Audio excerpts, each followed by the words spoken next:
할렐루야. 하나님께서 오늘 우리 예배 가운데 함께 하실 것을 믿습니다. 우리 다 같이 사도신경으로 신앙 고백을 하시면서 예배의 자리로 나아가길 원합니다. 나는 전능하신 아버지 하나님 천지의 창조주를 믿습니다. 나는 그의 유일하신 아들 우리 주 예수 그리스도를 믿습니다. 그는 성령으로 잉태되어 동정녀 마리아에게서 나시고 본디오 빌라도에게 고난을 받아 십자가에 못 박혀 죽으시고 장사된 지 사흘 만에 죽은 자 가운데서 다시 살아나셨으며 하늘에 오르시어 전능하신 아버지 하나님 우편에 앉아 계시다가 거기로부터 살아있는 자와 죽은 자를 심판하러 오십니다. 나는 성령을 믿으며 거룩한 공교회와 성도의 교제와 죄를 용서받는 것과 몸의 부활과 영생을 믿습니다. 아멘. 하나님은 영이시니 예배하는 자가 영과 진리로 예배할지니라. 아멘. 다 함께 찬양하심으로 하나님께 또 영광을 돌리겠습니다.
처음부터 고백합시다. 나는 하나님을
가진 소원 주의 아름다우신 보며 사랑 노래하는 것 나의 왕 되신 주님의 얼굴 궁하며 우리 그렇게 이 감사의 내용을 우리의 고백 삼아서 주님 앞에 기도하며 나가겠습니다. 주님, 내가 주님 한 번만을 바라보고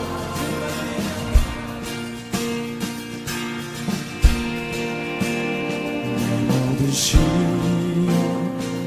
너는지 주 예수 앞에 외이며 주의 사이 돌아보사 내 근심 모두 아프시네 모든 대로 하시는 주 예수 앞에 아뢰이며 주께서 친히 날 구해주사 날 부시사 내푸시네 뜨거운 지금 나 홀로 지고 견디다 못해 쓰러질 때 불쌍히 너가 구원해주리 그대의 주님 오직 예수 내 짐이 점점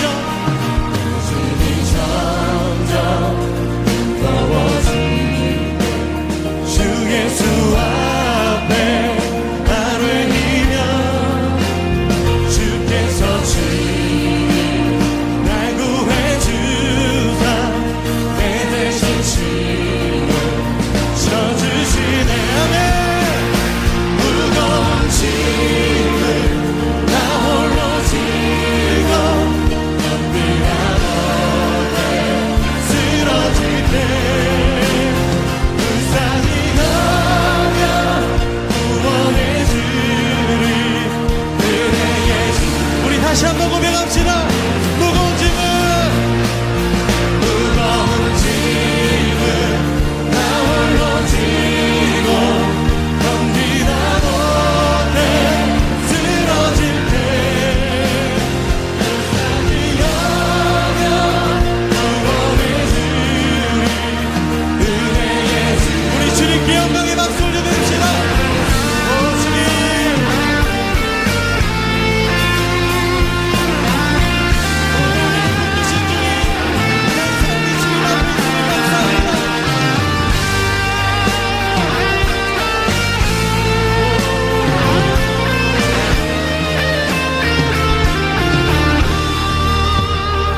이 시간 우리 함께 기도하길 원합니다.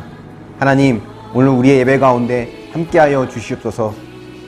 우리의 찬양의 고백과 또 말씀 가운데 들려주시는 하나님의 음성을 또 잘 듣고 하나님이 기뻐하시는 온전한 예배의 자리로 나아갈 수 있도록 함께 해달라고. 한 주간 우리의 모습 속에서 불완전한 모습들, 연약한 모습들 이 시간 다 내어놓고 하나님께 어린아이 같은 마음으로 나아가길 원합니다.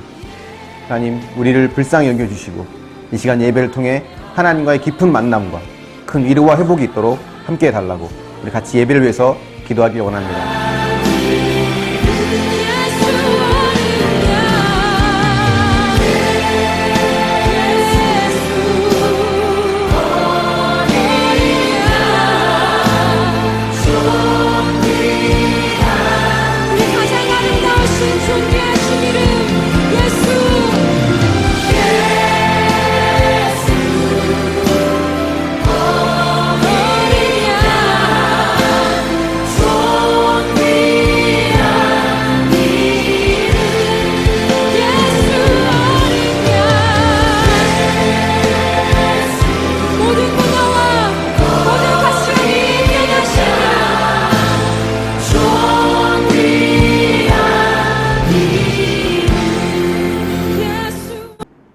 우리의 예배 가운데 함께 하실 주님을 찬양하고 기대하며 이 모든 말씀 예수님의 이름으로 기도합니다. 아멘. 하나님 말씀은 창세기 50장 1절부터 9절까지입니다. 요셉이 그의 아버지 얼굴에 굽으려 울며 입맞추고 그 수종드는 의원에게 명하여 아버지의 몸을 향으로 처리하게 하매 의원이 이스라엘에게 그대로 하되 40일이 걸렸으니 향으로 처리하는 데는 이 날수가 걸림이며 애굽 사람들은 70일 동안 그를 위하여 곡하였더라. 곡하는 기한이 지남에 요셉이 바로의 궁에 말하여 이르되 내가 너에게 은혜를 입었으면 원하건대 바로의 귀에 아뢰기를 우리 아버지가 나로 맹세하게 하여 이르되 내가 죽거든 가나안 땅에 내가 파놓은 묘실에 나를 장사하라 하였나니 나로 올라가서 아버지를 장사하게 하소서. 내가 다시 오리이다 하라 하였더니 바로가 이르되 그가 내게 시킨 맹세대로 올라가서 내 아버지를 장사하라.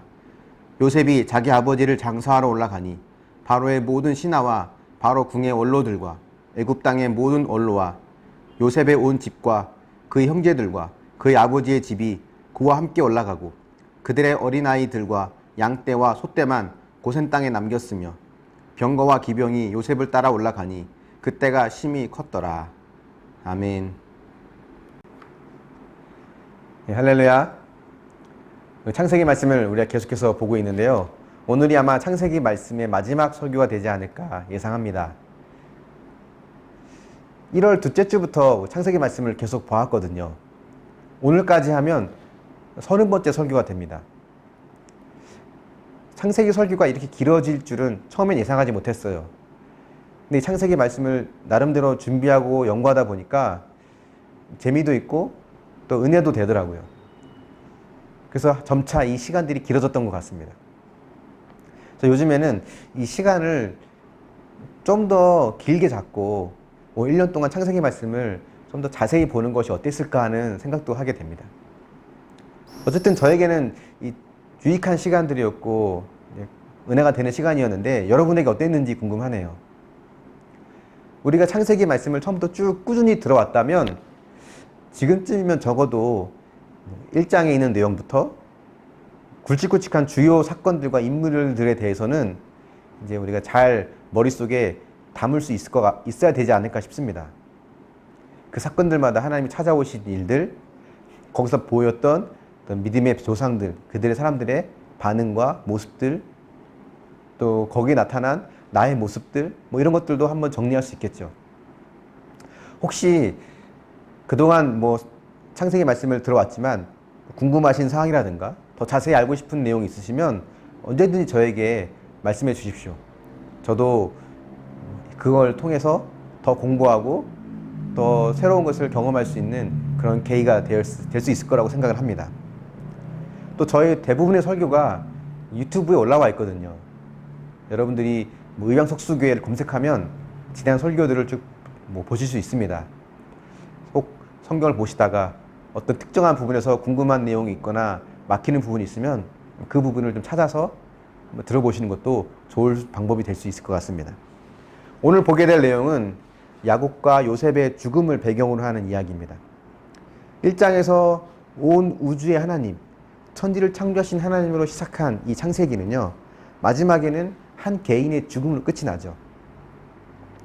이걸 보면 우리는 하나님이란 분은 온 우주적인 하나님, 온 세상의 하나님, 온 열방의 하나님, 그런 하나님일 뿐만이 아니라 지극히 개인적인 내 삶 가운데 오셔서 나의 전생애 동안 나와 동행하시는, 나와 가깝고 친밀한 하나님이라는 것도 우리는 창세기 말씀을 통해 알 수 있습니다. 시편 139편에서 다윗이 이렇게 고백해요. 하나님에 대해서. 그분은 나의 갈 길을 살펴보시는 분, 나의 앉고 일어섬을 아시고 내 생각을 밝히 아시는 분, 나의 모든 길과 내가 눕는 것도 살펴보시는 나와 아주 가까운 하나님으로 다윗은 이야기합니다. 근데 하나님이 다윗에게만 가까운 것이 아니죠.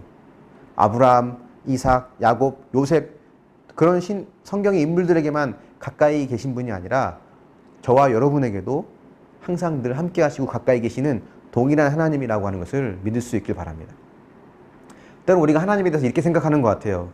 훌륭한 분이긴 한데 나랑은 좀 멀리 떨어져 계신 분, 좋은 분이고 능력 있는 분이고 훌륭한 분이긴 한데 너무 바빠서 나한테까지는 신경을 잘 못 쓰시는 하나님. 우리가 가끔 하나님을 그렇게 생각하는 경향이 있는 것 같습니다. 하지만 그렇지 않아요.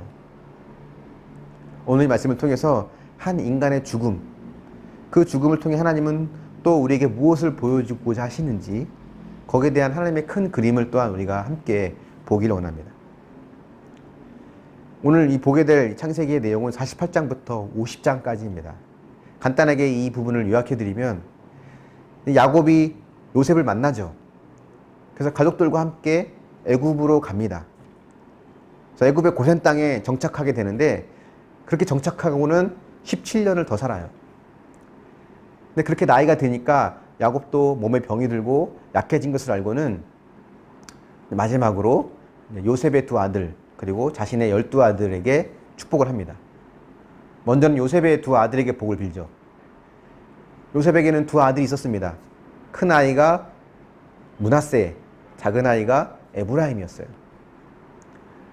당연히 요셉은 큰 아이 므낫세가 더 큰 복을 받을 걸로 예상했지만 야곱은 반대로 행하죠. 장자가 아닌 차자, 형이 아닌 동생을 선택하여 더 큰 축복을 줍니다. 이게 창세기의 일관된 흐름이에요. 아브라함도 이스마엘과 이삭 중에서 동생인 이삭을 택하였고, 이삭도 에서와 야곱 중에서 동생인 야곱을 택하였고, 야곱 역시도 제일 큰 형인 르우벤이 아니라 요셉과 유다를 통해서 하나님의 축복이 이어져 가게 합니다. 요셉이 자신의 아들들이 두 아들 중에서 이제 동생이 축복받는 것을 못마땅해 했거든요. 그 이유는 뭐냐면 이 축복이라고 하는 것, 야곱이 하는 축복의 기도는 단순히 잘 되기를 비는 덕담 정도가 아니라, 혹은 또 목사님들이 신방 가서 하는 축복의 기도 그 정도가 아니라, 이 집의 장자, 이 집의 대를 이을 장자가 누구인가를 정하는 기도거든요.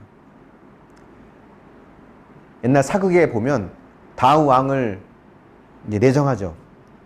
그것을 세자 책봉이라고 합니다. 그러니까 세자를 책봉하는 것과 같은 그런 의미가 있는 거죠. 야곱은 에브라임을 택하게 되고, 실제로 이 에브라임은 훗날 북이스라엘의 대표 지파가 됩니다. 주도적인 역할을 하게 돼요. 그래서 에브라임 지파 그러면 북이스라엘 사람, 북이스라엘 사람 그러면 에브라임 지파, 이렇게 두 단어가 동의어로 쓰일 만큼 이 에브라임이 큰 영향이 있는 지파가 됩니다. 그러고 나서 이제 49장에 가면 야곱은 12아들들에게, 어떤 아들에게는 축복의 메시지를, 어떤 아들들에게는 저주의 메시지를 남기죠. 예언적인 메시지를 유언으로 남깁니다. 그리고는 또 이런 유언도 남겨요. 내가 죽으면 반드시 고향 땅 가나안에 나를 묻어달라. 부탁이 아니라 명령을 내립니다. 아브라함이 사놓은 굴이 있었거든요. 그곳에 야곱은 묻히기를 원했어요. 요셉은 야곱의 유언대로 가나안 땅에 있는 막벨라 굴이라는 곳에 자기 아버지 야곱을 장사 지냅니다. 그 이 장례는요 아주 화려하게 거행이 돼요. 시간이 흘러서 요셉도 죽게 되고, 요셉은 자신의 해골, 시신을 자신 남겨있는 후손들에게 너희들이 언젠가 출애굽할 때는 가나안 땅으로 나의 이 해골과 시신도 가지고 가라 라고 유언을 남기죠. 이게 50장까지의 마지막 창세기의 줄거리라고 할 수 있습니다. 근데 이 부분을 읽다 보면 자연스럽게 몇 가지 의문점이 생겨요. 그중 한 가지가 뭐냐면, 야곱의 화려한 장례식, 이것은 과연 우리에게 어떤 의미가 있는 걸까? 이것이 무엇을 상징하고 무엇을 보여주는 걸까? 여기에 대한 질문을 우리가 생각하고 답을 찾아가려고 합니다. 이 야곱의 장례식을 이 성경은 자세히 기록하거든요. 그리고 굉장한 큰 규모로 장례를 치릅니다. 말씀을 보면 야곱의 죽음을 애곡하는 기간이 70일이라고 되어 있거든요. 근데 당시 바로 왕의 죽음을 애곡하는 기간은요 72일이었어요. 그러니까 왕의 장례식과 거의 버금가는 수준의 장례를 치르는 겁니다. 요셉이 총리니까, 총리의 아버지니까 당연히 그러는 거 아니냐라고 생각할 수 있지만, 정작 요셉의 죽음에 대해서 성경은 자세히 기록하지 않습니다. 화려하냐 화려하지 않냐라는 것보다 더 중요한 거는 이걸 성경이 왜 이렇게 자세하게 기록했느냐거든요. 그거는 그만큼 이것이 주는 메시지가 있다는 거예요. 오늘 그걸 한번 그 한 가지를 좀 보려고 하는 겁니다. 먼저 야곱이 남긴 유언을 좀 자세히 볼 필요가 있는데요. 49장 29절부터 30절 말씀 보겠습니다. 그가 그들에게 명하여 이르되 내가 내 조상들에게로 돌아가리니 나를 햇사람 에브론의 밭에 있는 굴에 우리 손자와 함께 장사하라. 이 굴은 가나안 땅 마물의 앞 막벨라 밭에 있는 것이라.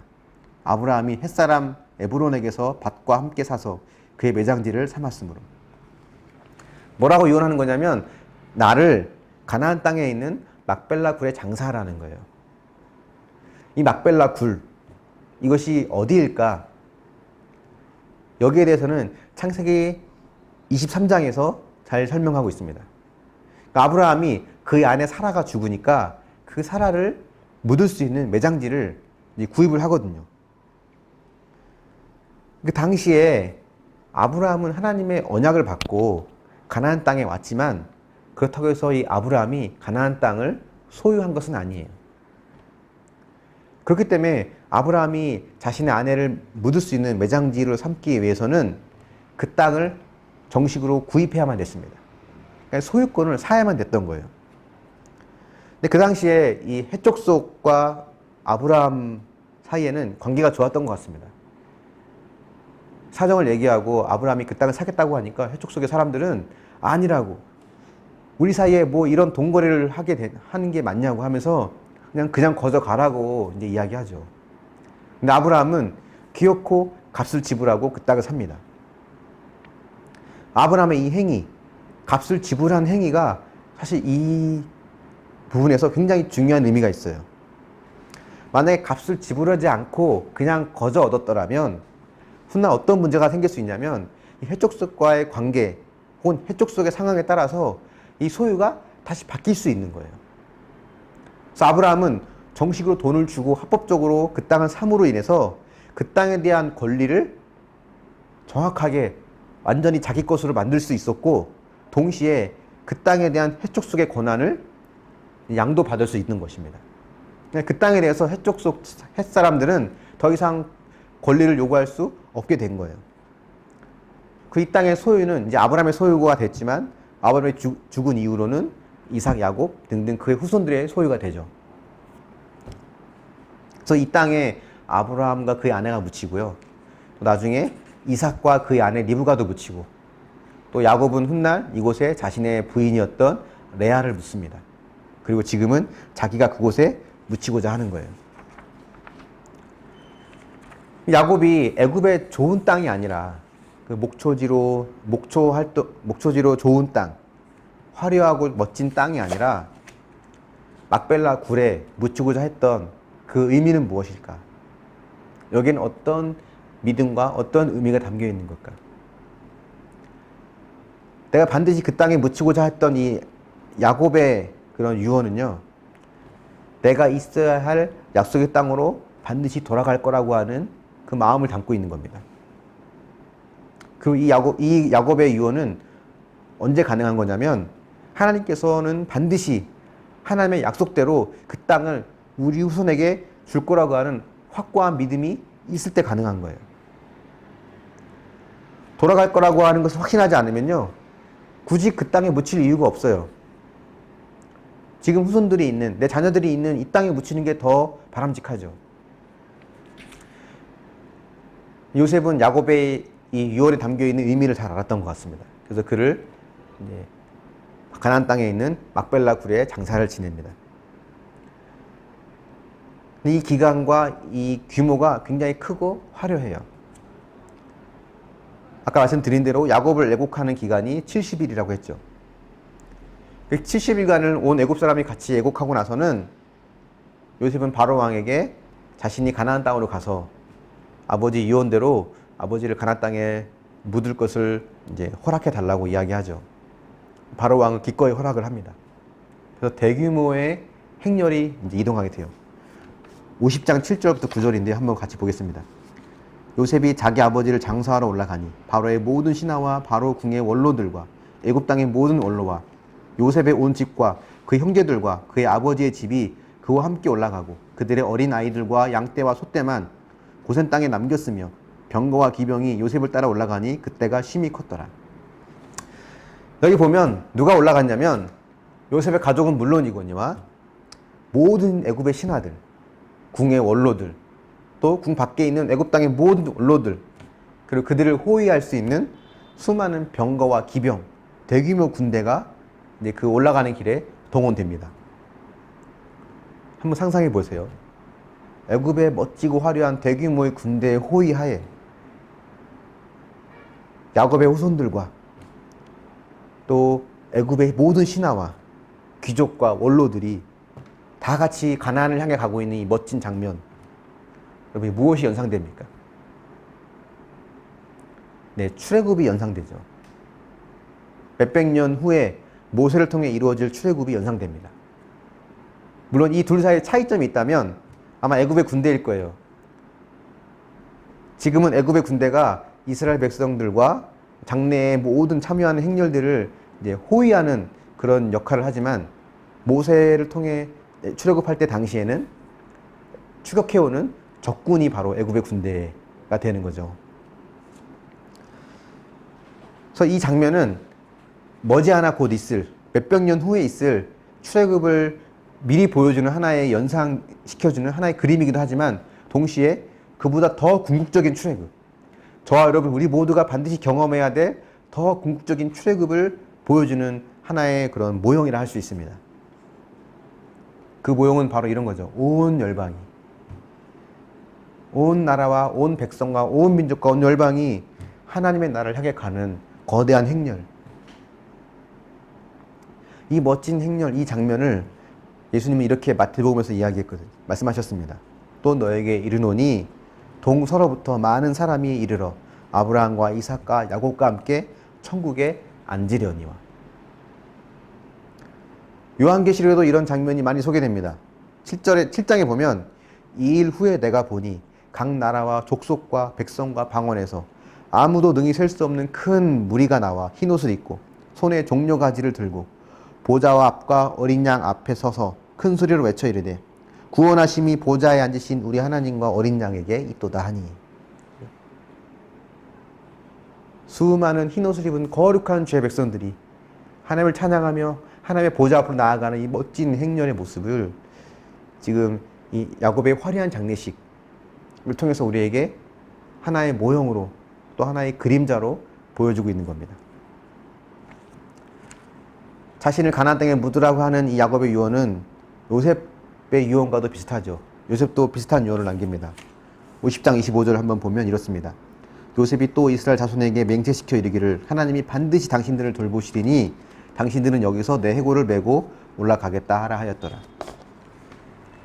하나님께서 반드시 그 땅을 너에게 주실 것이라고 했기 때문에 지금 이 애굽이 아무리 살기 좋고 화려하고 멋진 곳이라 할지라도 또 이 애굽 사람들이 아무리 나에게 잘해준다 할지라도 이곳은 우리가 머물 처소가 아니라는 거예요. 우리가 가야 할 그곳에 나의 해골을 가지고 가라. 요셉은 이렇게 명령하고 있는 겁니다. 요셉의 이 명령에 대해서 히브리서는 이렇게 평가해요. 믿음으로 요셉은 임종시에 이스라엘 자손들이 떠날 것을 말하고 또 자기 뼈를 위하여 명하였으며. 요셉의 이 명에 이스라엘 백성들은 순종했을까요?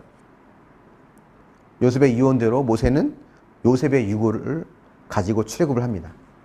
13장 19절 보면 출애굽기 말씀이에요. 이렇게 고백하죠. 모세가 요셉의 유고를 가졌으니 이는 요셉이 이스라엘 자손으로 단단히 맹세하여 이르기를 하나님이 반드시 너희를 찾아오시리니 너희는 내 유고를 여기서 가지고 나가라 하였음이었더라. 근데 모세는 가나안 땅에 들어갑니까? 못 들어갑니까? 못 들어가죠. 그래서 이 요셉의 유언은 여호수아와 그 다른 후손들이 그걸 이어서 수행하게 됩니다. 여호수아 24장 32절 보면 또 이스라엘 자손이 애굽에서 가져온 요셉의 뼈를 세겜에 장사하였으니 이 세겜은 야곱이 베크시타를 주고 세겜의 아버지 하물의 자손들에게서 산 밭이다. 그것이 요셉 자손의 기업이 되었다라고 말합니다. 요셉은 막벨라 굴은 아니었지만 야곱이 생전에 구입한 가나안 땅에 있는 세겜 밭에 장사되죠. 죽고 나서도 끝까지 결국은 약속의 땅에 들어갔다라고 하는 것을 야곱의 죽음과 요셉의 죽음이 우리에게 보여주고 있는 거예요. 이걸 보면 이런 생각이 듭니다. 창세기가 모든 것의 시작을 보여주는 책이라고 했는데 왜 끝은 죽음으로 끝을 내는 걸까? 이 처음 가졌던 이 질문에 대해서 어느 정도 이제 해결이 되는 것 같습니다.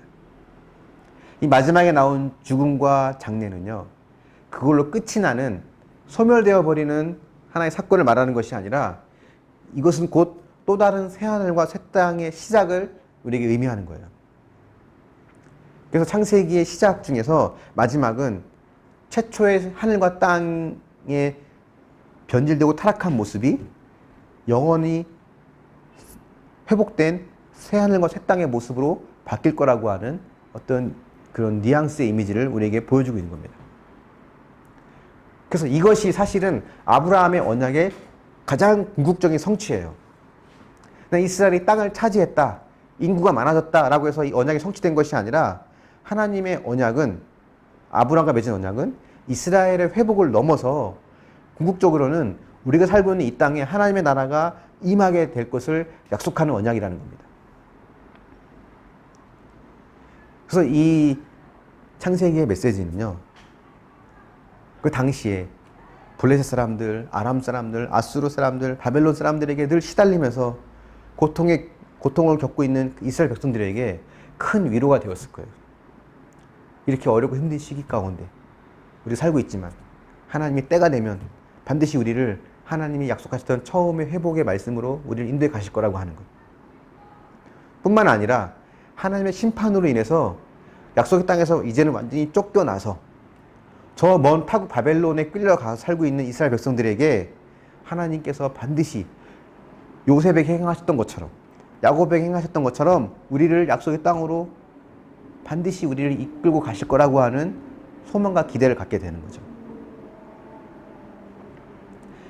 이 창세기의 말씀은요, 동시에 성경에 나와 있는 사람들에게만 해당되는 것이 아니라 오늘 우리가 살고 있는 이 시대에도 동일한 위로의 말씀을 허락해 주십니다. 여러분, 일제강점기 때는요, 일제가 교회를 핍박하면서 뭘 행했냐면 이 로마서와 복음서 같은 이런 신약 위주의 설교만 하도록 강요했었어요. 왜냐하면 여기 안에서도 어떤 걸 주로 강요했냐면 위의 권세에 복종해라, 원수를 사랑해라, 하나님의 것은 하나님에게로, 가이사의 것은 가이사에게로 라고 이런 말씀으로 복종을 강요했습니다. 우리가 오늘 지금 보고 있는 이런 창세기의 메시지는 설교를 절대 못하게 했어요. 왜 못하게 했을까요? 이런 메시지들이 모세가 출애굽했던 것처럼 아브라함의 후손들, 하나님께서 반드시 회복시켜 주신 것처럼 하나님께서 우리 민족의 삶도 하나님께서 분명히 회복시켜 줄 거라고 하는 기대와 소망을 이 말씀을 통해 갖게 되었거든요. 그 소망을 갖지 못하도록 하기 위해서 이 구약에 있는 내용으로 설교를 못하게 했었습니다. 일제강점기뿐만이 아니라 지금 우리가 살고 있는 2020년도 이 8월 첫째 주, 지금 이 상황 속에서도 하나님은 동일한 은혜와 위로의 말씀으로 우리를 찾아와 주시는 거예요. 왜냐하면 아브라함의 언약은요, 아브라함 개인과의 언약이 아니라 아브라함은 우리 그 후에 태어날 인류의 대표로 언약을 맺은 것과 다름없거든요. 그래서 아브라함에게 맺은 언약이 성취되는 것은 아브라함 때에 끝나는 것이 아니라 지금 살고 있는 우리 시대, 또 우리 다음 세대에 이르기까지 언약은 계속해서 효력을 발휘하고 작동하고 있는 겁니다. 요즘 같은 시대에 얼마나 많은 사람들이 혼란스러워합니까? 코로나가 과연 종식될 수 있을까? 코로나가 종식된다면 과연 그 이전의 삶으로 우리가 돌아갈 수 있을까? 코로나19가 끝나면 코로나 23, 24 같은 새로운 바이러스가 또 출몰하지는 않을까? 그때마다 이런 혼란을 반복해야만 되는가? 이런 혼란 속에서 정부와 정치인, 언론, 또 각 기관들, 이런 것들이 우리를 지켜주고 안전하게 보호해 줄 수 있을까? 나는 그렇다 쳐도 우리 자녀들은 과연 다음 세대에 그들은 안전하게 살 수 있을까? 지금 중국에 대규모의 홍수가 있고 우리나라도 남부지방에 큰 비 피해가 있었죠. 지구온난화로 인한 이런 이상기후가 곳곳에서 벌어지고 있는데 과연 우리의 미래는 안전할까? 이게 혹시 대재앙의 시작은 아닐까? 그러니까 이런 현실을 생각하면요, 점점 절망적이 돼요.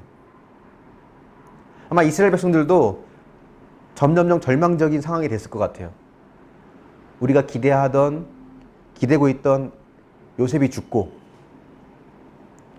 아무도 요셉을 기억하지 않은 상황 속에서 애굽 사람들은 이스라엘 백성들을 점점 억압하고 착취하고 있을 때 과연 우리 힘으로 저 약속의 땅을 갈 수 있을까? 불가능해 보이거든요. 아마 하나님이 주신 하나님이 주신 약속을 점차 잃어버렸을 것 같아요. 근데 그런 이스라엘의 절망적인 상황은요, 우리에게도 동일하게 나타날 때가 많거든요. 여러분 개인의 삶에도 경제적으로 어려운 일이 생기고 몸에 병이 생기고 가정에 위기가 오고 또 내 노후에 대해서 불안함이 찾아오고 여러 관계들이 막혀있고 나를 주저앉게 만드는 많은 일들이 있습니다. 도저히 상황은 나아지거나 역전되지 않을 것 같아요. 그때 우리는 이런 생각이 들거든요. 하나님 왜 아무것도 안 하시지? 하나님 정말 계신 걸까? 하나님의 나라가 이 땅에 임한다고 하는데 하나님의 나라? 너무 추상적인 거 아니야? 뜬구름 잡는 이상적인 이야기 아니야? 이런 마음이 들 수 있죠. 하지만 여러분 기억하십시오. 하나님의 약속은요, 더디지만 조금씩 성취되어 가고 있습니다. 나를 향한 계획, 여러분을 향한 계획, 또 이 공동체와 이 나라와 민족, 온 열방을 향한 계획은요, 우리가 생각하는 것과는 다르게 느리고 더딜 때도 있지만, 하지만 하나님은 새로운 시작과 새로운 새하늘과 새 땅을 위해서 점점점 이 약속의 말씀을 이루어가고 있다는 것을 우리는 꼭 기억해야 돼요. 베드로 후서에서 베드로가 이렇게 말을 합니다. 사랑하는 자들아, 주께는 하루가 1000년 같고 1000년이 하루 같다는 이 한 가지를 잊지 말아라. 주의 약속은 어떤 이들이 더디다고 생각하는 것 같이 더딘 것이 아니라 오직 주께서는 너희를 대하여 오래 참으시는 것이고 아무도 멸망하지 아니하고 다 회개하기에 이르기를 원하시는 것이다라는 거죠. 이해되십니까? 그럼 이제 첫 번째 질문을 한번 다시 생각해 볼까요?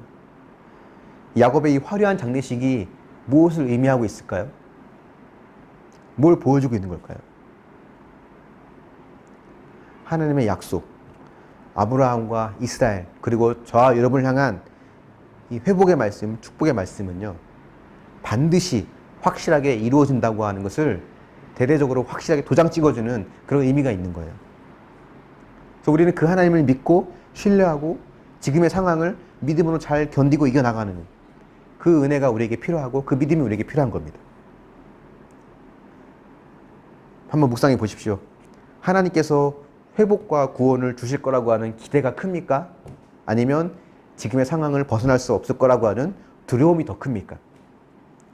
여러분에게 어떤 것이 더 큰가요? 오늘 말씀의 결론을 맺어보겠습니다. 믿음은 바라는 것들의 실상이고 보지 못하는 것들의 증거다라고 히브리서 11장에서 말을 합니다. 믿음은 내가 보는 가능성을 의지하는 게 아니에요. 확률을 따지는 것도 아닙니다.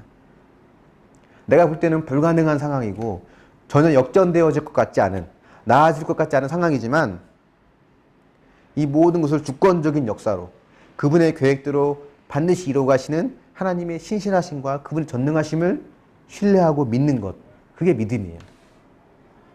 상황을 보고 형편을 봐서 될 만한 걸 믿는 것은 그 형편을 믿는 거지 하나님을 믿는 게 아닙니다. 심지어 하나님은 우리 인간의 악한 계획들조차도, 죄와 욕심으로 얼룩져 있는 수많은 사건들 속에서도 하나님은 그분의 선한 목적을 위해서 선한 도구로 사용하신다는 거예요.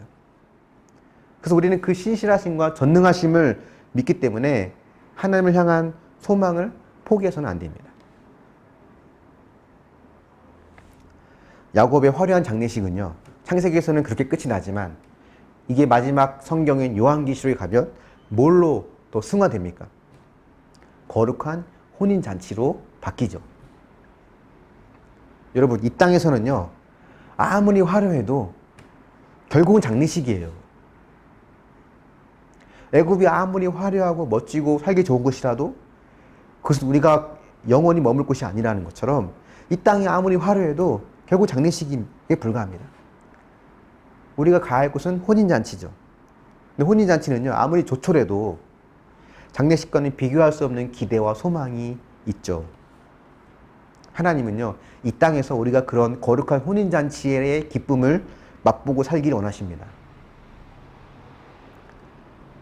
땅의 약속, 하나님이 주신 땅에 대한 약속은요, 단순히 너희가 이 땅을 차지할 거라고 하는 것만을 말하는 것이 아니라 우리가 발 딛고 살아가는 이 삶의 현장에서 하나님은 거룩한 혼인잔치의 기쁨을 구현해내고 그걸 이루어서 누리며 살아갈 것을 명령하는 겁니다. 왜냐하면요, 이 땅에서 그것을 누리는 자들이요, 영원한 혼인잔치에 들어갈 수 있거든요. 그분의 영원한 통치를 받는 것을 기뻐하고 그분과 함께 있는 것을 나의 소망으로 삼고 그 자체를 즐거워하고 이렇게 영원한 잔치의 기쁨을 이 땅에 맛보는 사람들이 영원한 하나님 나라에 가서도 동일한 기쁨, 아니 동일하지 않죠. 비교할 수 없는 더 큰 기쁨을 누릴 수 있는 거예요. 화려한 장례식은 우리에게 그것을 보여주고 있는 겁니다. 여러분의 삶이 어떻습니까? 결국 야곱이 죽은 것처럼 죽음으로 끝나는 삶으로 비춰지나요? 여러분, 그렇지 않다는 거예요. 하나님은 우리의 삶을 통해서 우리 삶이 진정한 하나님과 함께하는 이 땅에서 그 삶을 살아내는, 기쁨의 삶을 살아내는 그 은혜로 들어가기를 원하시고 그런 삶으로 저 여러분을 초대하고 계십니다. 그 초대에 응하며 신랑 되신 주님과 영원한 기쁨을 누리고 또 이곳에서도, 이 땅에서도 그분과 동행하며 기뻐하는 삶을 누리며 살아가는 저와 여러분이 될 수 있기를 예수님의 이름으로 축원합니다. 아멘. 우리 함께 말씀을 기억하며 또 찬양으로 나아가고 또 기도의 자리로 나아가기 원합니다. 우리 주님 오실 그날을 기대하며 함께 고백하겠습니다. 마라나타 마라나타 주 예수여 어서 오시옵소서. 땅의 모든 끝 모든 족속 주를 찬송하게 하소서.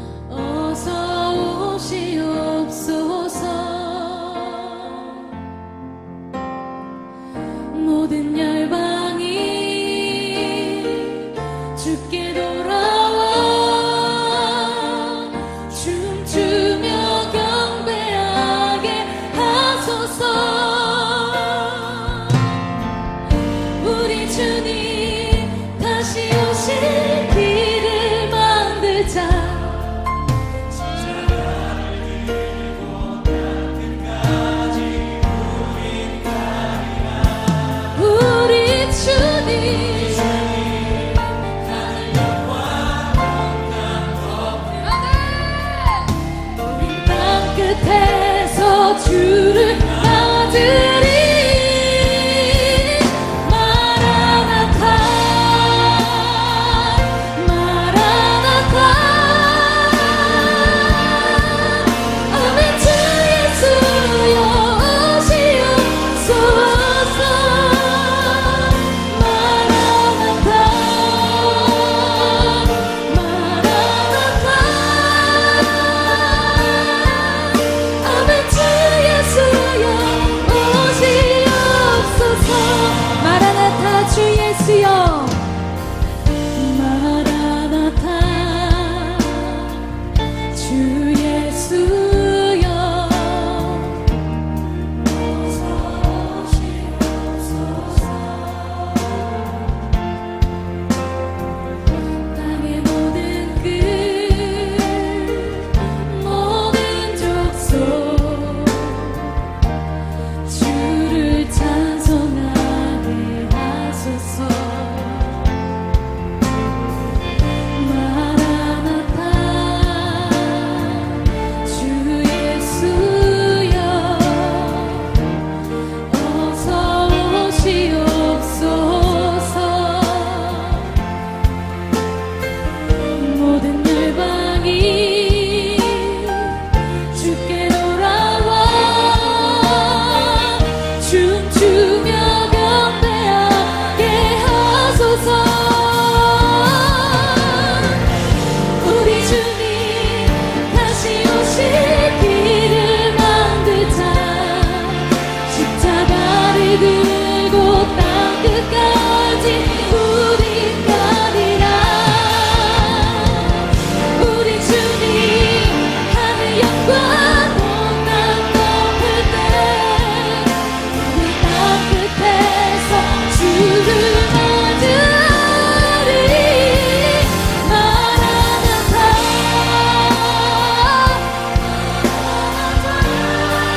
아멘. 주 예수여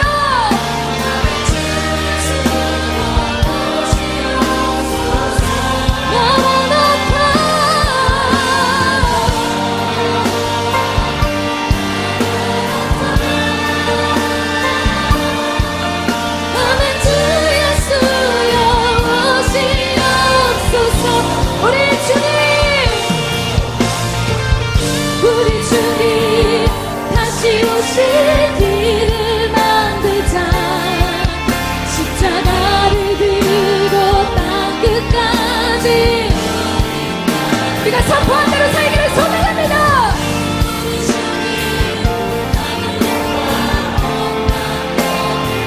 아멘. 우린 땅 끝에서 주를 맞으리. 마라나타 마라나타.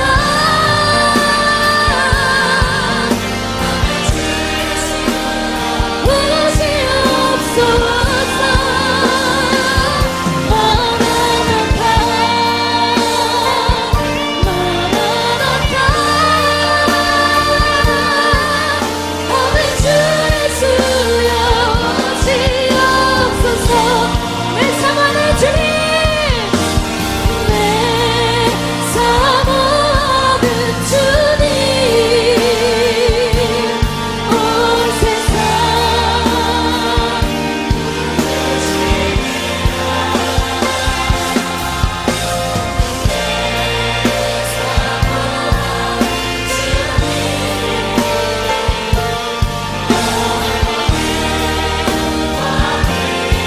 우리 마지막으로 힘차게 고백합니다.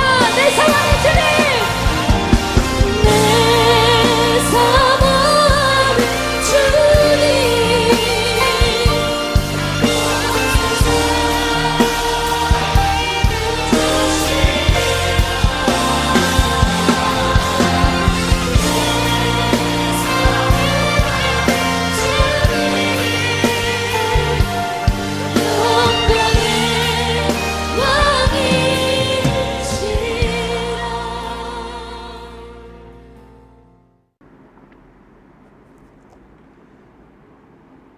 사랑의 하나님, 감사합니다. 하나님, 우리의 모습을 돌아보면 하나님 눈에 보이는 것에 우리 마음이 흔들리고 또 눈에 보이는 것에 우리의 마음이 안정감을 누릴 때가 있음을 고백합니다. 하지만 우리에게 진정한 평안과 안식을 주시는 분은 내가 무엇을 가지고 무엇을 행하고자 하는 그런 눈에 보이는 행동이 아니라 보이지 않지만 언제나 나와 함께 하시고 나를 이끌어 가시는 하나님 한 분뿐인 것을 우리가 믿고 이 시간 고백하며 감사를 드립니다. 하나님, 이 땅에서 아무리 화려해도 결국은 장례식에 불과하다는 것을 우리가 봅니다. 하나님, 어떠한 상황에서든지 신실하게 나와 함께 하시며 내게 능력 베풀어 주시는 선한 분임을 우리가 알고 그분을 신뢰하며 지금의 시간들을 이겨나갈 수 있기를 원합니다. 더디지만 조금씩 성취해 가시는 하나님의 은혜를 우리가 신뢰하며 믿고 나아가기 원합니다. 주께는 하루가 천년 같다고 하시고 천년이 하루 같다고 하셨는데 내 생각과 내 판단과 내 기준으로 나아가는 것이 아니라 하나님의 말씀과 하나님의 기준으로 우리 삶을 맞춰가며 하나님과 동행할 수 있도록 도우시고 인도하여 주시옵소서. 하나님, 코로나로 인해서 많은 사람들이 어려움을 겪고 또 우리도 어려운 시간들을 보내고 있습니다. 하지만 하나님의 특별한 인도하심과 은혜가 이 교회 가운데 우리 삶 가운데 있음을 믿습니다. 하나님, 은혜를 더하여 주셔서 이 시간들이 어떻게 하면 위기를 벗어날까 하는 수준에서 머물지 않고 누가 더 이 시간 가운데 어려움을 겪을까를 생각하며 그 어려운 자를 돕고 섬기며 그리스도의 사랑을 실천하며 살아갈 수 있는 우리 모두가 되게 하여 주시고 이 땅에서 진정한 영원한 혼인잔치의 기쁨을 경험하고 또 그런 기쁨을 전하고 누릴 수 있는 또 우리 모두가 될 수 있도록 도우시고 인도하여 주십소서. 지금은 나를 위해 죽어주신 우리 주 예수 그리스도의 크신 은혜와 영원 전부터 나와 함께 하시는 하나님 아버지의 무궁하신 사랑하심과 늘 하나님 말씀대로 순종하며 믿음의 길로 이끌어 가시는 성령님이 함께 하시는 역사가 오늘도 주의 말씀을 듣고 하나님의 말씀을 따라 믿음으로 한 걸음 한 걸음 나아가며 이 땅의 것을 소망으로 품지 않고 영원한 혼인잔치를 소망으로 품으며 살아가기를 결단하고 또 기대하고 바라보는 모든 죄 백성들을 머리 위에 그들의 가정과 교회와 직장과 이 나라와 민족과 열방들 위해 이제부터 영원까지 함께 있을지어다. 아멘.